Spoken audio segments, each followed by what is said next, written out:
Alors, bonjour à ceux qui nous rejoignent pour l'après-midi. Et puis, merci de vous installer à tout le monde.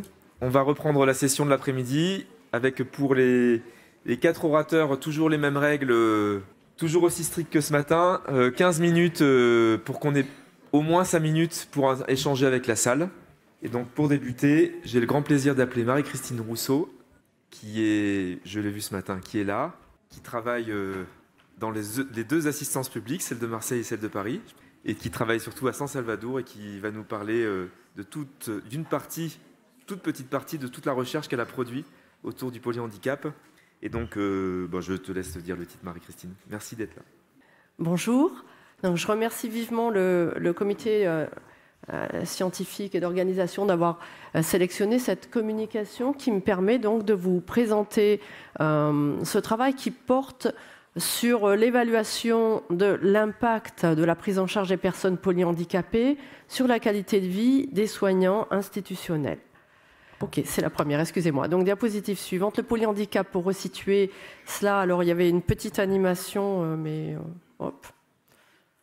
Donc, le polyhandicap, pour resituer cela, il y a un accord consensuel sur sa définition aux alentours des années 2020. Des définitions qui sont tant médicales par le PNDS que médico-sociales par le groupe de la Haute Autorité de Santé qui a fait les recommandations sur la prise en charge du polyhandicap en médico-social, et puis administrative par le décret 2017 qui statue sur les compétences des établissements accueillant ces enfants. Chouette, merci. Voilà, donc il y a un socle commun à cette définition, qui est que le polyhandicap est toujours la conséquence d'une lésion cérébrale précoce, qu'il admet toutes sortes d'étiologies, contrairement à la paralysie cérébrale, aussi bien des étiologies progressives que fixées, et que cela débouche sur un tableau clinique extrêmement sévère, de déficience mentale sévère à profonde, avec en général pas de langage, même pas de communication symbolique pour la plupart d'entre eux, et un tableau moteur aussi extrêmement sévère, avec une mobilité extrêmement restreinte, en général pas de marche. Et ça marche. Merci beaucoup Mathieu. Donc, pour le resituer dans ce schéma qui est celui du professeur Gérard Ponceau, qui est la petite maison qui représente la paralysie cérébrale avec ses anciennes dénominations IMC, IMOC, et on voit que le polyhandicap finalement est un peu à cheval. La cheminée devrait saillir davantage de la maison, mais en gros, il y a effectivement une zone de recouvrement entre la paralysie cérébrale sévère d'étiologie non progressive et le polyhandicap. Donc maintenant que les personnes qui sont prises en charge par ces soignants dont je vais vous présenter le vécu sont présentées, donc voilà un petit peu comment se pose la problématique pour ces soignants. Il y a deux types, en gros, dans le système de soins français, d'institutions qui accompagnent les personnes polyhandicapées. Il y a des institutions qui sont dans le secteur médico-social, les EAP, IME, MAS, dont la vocation principale est surtout le projet de vie de la personne et moins le soin. Donc l'accent est mis sur l'éducatif, sur l'accompagnement éducatif et le projet de vie, et des institutions qui sont les services les anciens SSR, soins médicaux et de réadaptation, dont la vocation, là, est beaucoup plus médicale.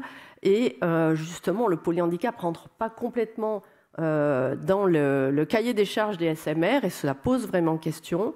Mais pour le moment, les sujets les polyhandicapés, les plus lourds médicalement, ceux qui ont besoin de soins de prévention quotidien, sont plutôt en SMR. Voilà, donc là, on s'est intéressé à des soignants qui travaillent dans les deux types d'établissements. Bien entendu, les personnes polyhandicapées ont des besoins qui sont très spécifiques, et ce, tout au long de leur vie, et qui doivent allier à la fois une prise en soins médicaux et aussi un accompagnement éducatif. Parce que ces lieux de soins sont aussi pour eux des lieux de vie. Donc finalement, pour les soignants, cela représente un certain nombre de défis. D'abord, ce sont des sujets complètement dépendants, comme leur définition le présente. Donc cela implique pour les soignants des gestes répétitifs, ce qu'on appelle une charge physique, avec toute la partie transfert, toute la partie mobilisation des personnes polyhandicapées, ce qui impacte forcément leur vécu. Cela implique aussi le fait qu'on travaille toujours auprès de personnes qui sont non communicantes. Donc les soignants n'ont pas de feedback de ce qu'ils apportent à la personne, mais n'ont pas non plus de feedback en termes de santé. Ce sont pas les personnes polyhandicapées ne peuvent pas signaler qu'elles souffrent, qu'elles sont dans un état douloureux, que ça va mieux. Donc ça aussi, c'est assez pénalisant. Et de plus, ce sont des établissements dont on sait qu'en général, il y a un taux d'absentéisme qui est assez élevé, qui a été évalué entre 9 et 11%, et souvent un turnover assez important en termes de personnel. Donc, il est important d'évaluer l'impact de cette prise en charge du polyhandicap sur le vécu des soignants, notamment sur la dimension qualité de vie, afin de mieux comprendre comment leur vécu est impacté et d'essayer d'améliorer les choses. Donc voilà, l'objectif principal, c'est de réaliser une évaluation d'abord transversale à l'aide de l'enquête EVAL-PLH que je vais vous présenter dans un instant, de la qualité de vie de ces soignants institutionnels, de comparer les résultats de la mesure de leur qualité de vie à ceux de la population générale française ajustés sur le genre et l'âge, d'identifier du coup les déterminants potentiels de la qualité de vie des soignants. Et puis, comme cette cohorte est commencée depuis un certain nombre d'années, nous avons pu aussi réaliser une analyse longitudinale à 5 ans, donc en comparant les résultats des 2 itérations. Alors, la méthode, c'est l'utilisation des données de la cohorte EVAL-PLH. La spécificité de cette cohorte est de n'inclure que des personnes polyhandicapées, enfants et adultes, à partir de l'âge de 3 ans pour des raisons d'utilisation d'échelle. Cette cohorte a 3 grandes ambitions. Celle d'établir finement les profils de santé des personnes polyhandicapées et finalement d'aider à mieux caractériser le polyhandicap. De s'intéresser aussi au recours, surtout dans les dimensions longitudinales, au recours au système de soins des personnes polyhandicapées, à leur navigation au sein du système de soins, et puis à évaluer l'impact du polyhandicap sur le vécu des 2 populations d'aidants qui les accompagnent, les parents et les soignants. Donc ici, on s'est intéressé aux données relatives aux soignants. Cette cohorte, donc, capte des sujets qui sont dans différents types d'établissements, les SMR spécialisés qui étaient ceux de la Fédération du polyhandicap APHP, mais aussi pour la première et la deuxième itération, certains centres de l'UGCAM, et puis des établissements médico-sociaux représentés dans les 2 premières itérations par le CESAP et qui va être complété par la Fondation John Bost pour la 3e itération. Et puis, il y a une dimension, mais il n'en sera pas question aujourd'hui, de suivi, de recueil des patients suivis au domicile de leurs parents. Donc là, je vais vous présenter des données qui sont issues des résultats des 2 premières itérations, 2015-2020, et on va commencer donc sur l'analyse transversale qui est faite sur la 2e itération, en 2020. Donc finalement, ce qu'on appelle le flowchart, le diagramme de population montre le nombre de sujets que l'on a eu au premier temps de recueil en 2015, au second, et puis nous avons quand même une soixantaine de soignants dont on a pu analyser les données aux 2 temps de recueil à 5 ans d'intervalle. Mais c'est une toute petite proportion par rapport à la proportion initiale, parce qu'on a quand même un turnover de soignants, et l'étude aussi faite sur la base du volontariat, c'est-à-dire la participation est faite sur la base du volontariat du soignant. Donc, sur ces données transversales, finalement, qu'est-ce qu'on retrouve en 2020? Alors, de façon pas étonnante, 80% des sujets sont plutôt des femmes, d'âge moyen une 40aine d'années. Alors, ce qu'il faut, les éléments saillants dans tout ce descriptif, c'est que finalement, quand on regarde, quand on les interroge sur leur situation financière telle qu'elle est perçue, bien entendu, on ne demande pas des montants, on a près de 40% d'entre eux qui se disent en situation financière plutôt difficile. On a aussi un peu plus de 6% d'entre eux qui sont en double situation d'aidant, puisqu'ils ont une personne en situation de handicap aussi à leur domicile, en plus de leur travail dans le domaine du polyhandicap. Près de 40% d'entre eux sont atteints de pathologies chroniques, dont 10% ont eu une hospitalisation dans l'année, et près de 20% d'entre eux prennent des antidépresseurs anxiolytiques de façon chronique. Alors les répondants étaient plutôt à 70% des aides-soignants, 17% d'infirmières, et sinon on avait des éducateurs, mais aussi des paramédicaux spécialisés. Et alors on voit, contrairement aux préjugés qu'on pourrait en avoir, qu'ils ont une longue expérience du soin auprès des personnes polyhandicapées, de 12 ans en moyenne, et une certaine fidélité aux structures. On pensait qu'il y aurait un gros turnover. Eh bien, on a quand même en moyenne 10 ans de passé dans la structure actuelle. Alors, ensuite, quand on regarde un petit peu les éléments professionnels, eh bien, on s'aperçoit qu'une grande partie d'entre eux n'a pas eu de formation à la prévention des troubles musculo-squelettiques. Et quand on voit qu'ils ne s'occupent que de patients complètement dépendants, eh bien, ça interroge beaucoup. Une très grande majorité d'entre eux n'a pas de formation TMS.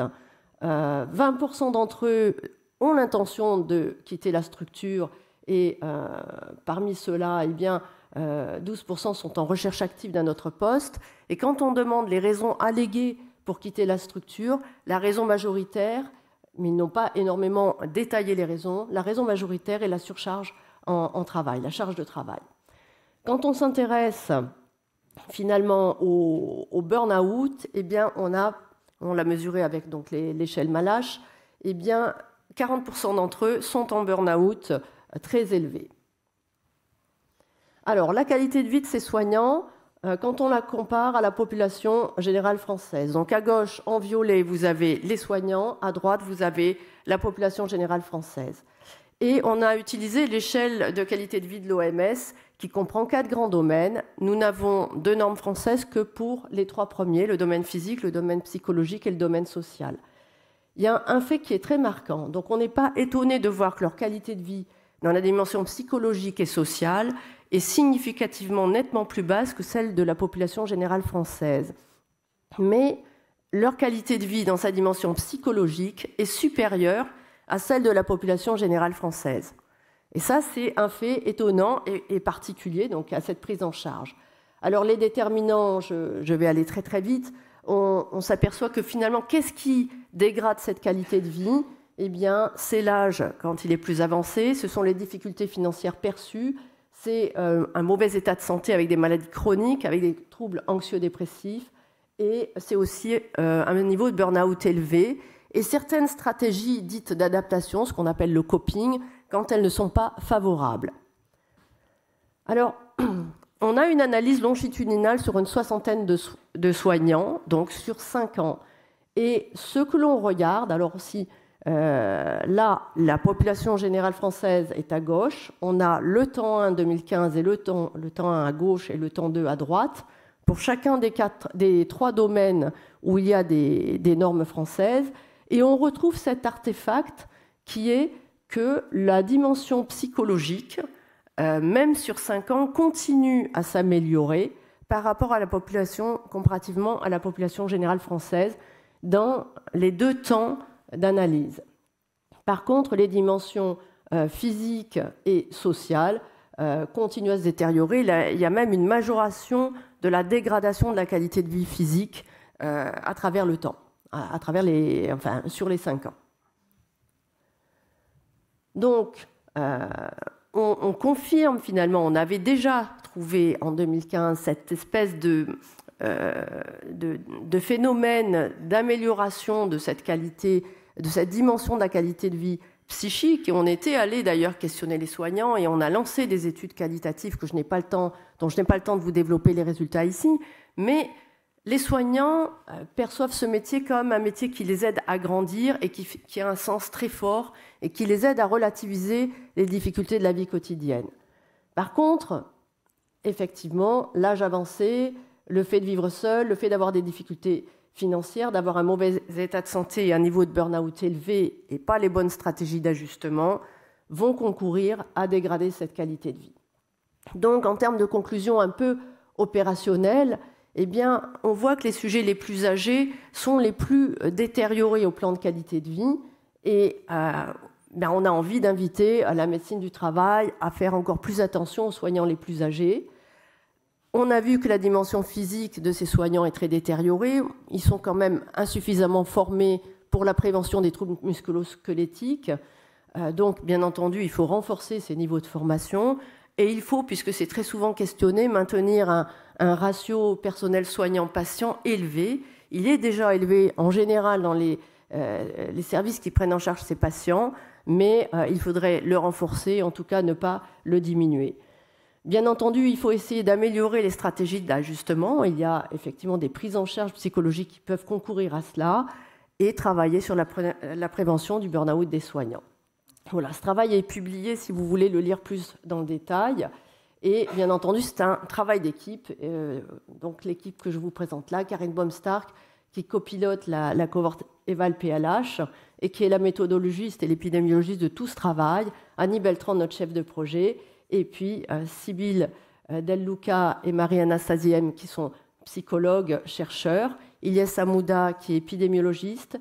Et Auréa Loisani, qui est méthodologiste. Merci pour votre attention.